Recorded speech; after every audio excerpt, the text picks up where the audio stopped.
নমস্কার বন্ধুরা, কনিকাস কিচেনে আপনাদের সবাইকে অনেক অনেক স্বাগত জানাচ্ছি। আজকে আমি আপনাদেরকে ভীষণই সুস্বাদু পাবদা মাছের তেল ঝাল রেসিপি শেয়ার করব। এটা বানাতে খুব কম উপকরণ লাগে আর খুব কম সময়েই বানিয়ে নেওয়া যায়, আর বানানো খুব সহজ। খেতে তো বলবেনই না, অসাধারণ হয়। চলুন তাহলে বানানো শুরু করা যাক।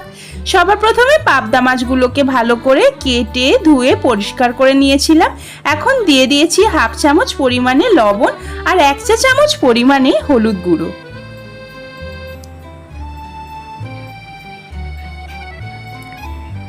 মাছের গায়ে এখন লবণ আর হলুদটা ভালো করে মাখিয়ে নিচ্ছি।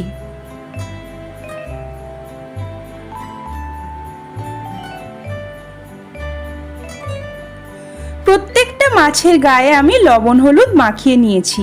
এবার মাছগুলোকে ভাজবার জন্য কড়াইতে দিয়ে দিচ্ছি 4 টেবিল চামচ পরিমাণে রিফাইন্ড অয়েল। এখানে আপনারা অবশ্যই মাস্টার্ড অয়েলও ব্যবহার করতে পারেন। সামান্য হাফ চামচ পরিমাণে দিয়ে দিচ্ছি লবণ। যে কোনো আঁশ ছাড়া মাছ ভাজবার সময় খুব তেল ছিটকায়, সেই জন্যই আমি লবণটা দিয়েছি, এতে তেলটা কম ছিটকাবে। এখন আমি লবণ হলুদ মাখিয়ে রাখা মাছগুলোকে দিয়ে দিয়েছি। তেল কিন্তু অবশ্যই খুব ভালো করে গরম করে নিতে হবে, না হলে মাছ কড়াইয়ের গায়ে লেগে যাওয়ার টেন্ডেন্সি থাকবে, সেটা একটু খেয়াল রাখতে হবে। এখন উল্টে পাল্টে মাছগুলোকে হালকা করে ভেজে নেব।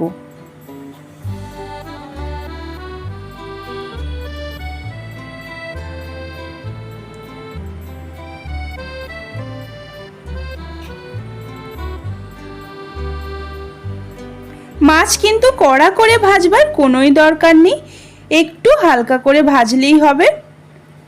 আবার খুব বেশি হালকাও না, খুব বেশি কড়াও না, মিডিয়ামই বলতে পারেন। প্রত্যেকটা মাছ আমার ভাজা হয়ে গেছে, এখন আমি তুলে নিচ্ছি।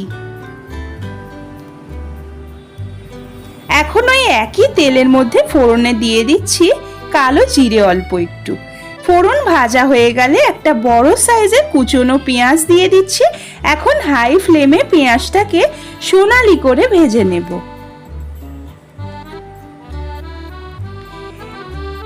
পেঁয়াজটাকে আমি নেড়ে চেড়ে সোনালি করে ভেজে নিয়েছি।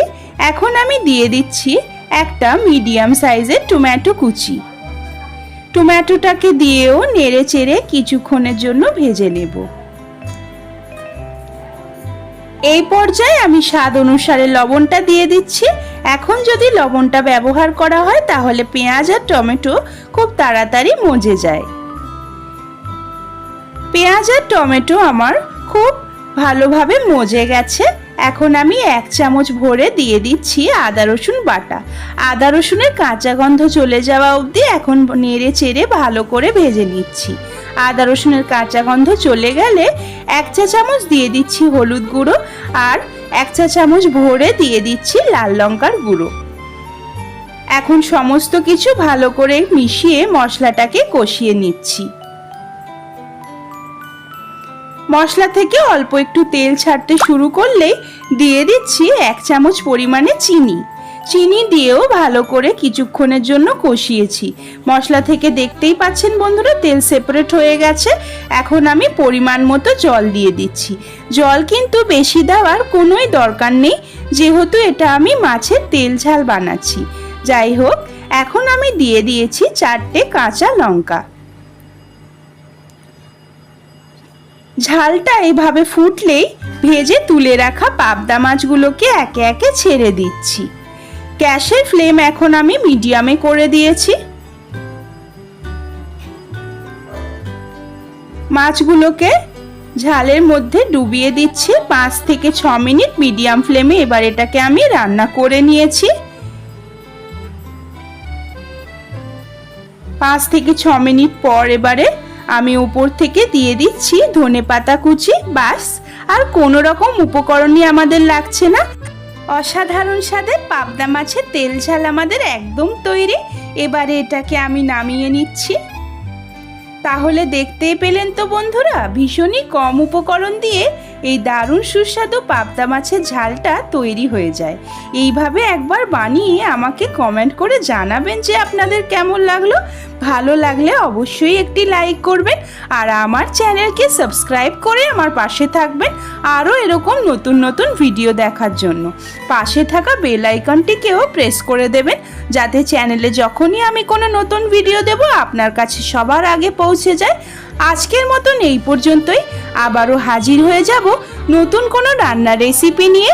সেই পর্যন্ত আপনারা সবাই খুব ভালো থাকবেন ও সুস্থ থাকবেন।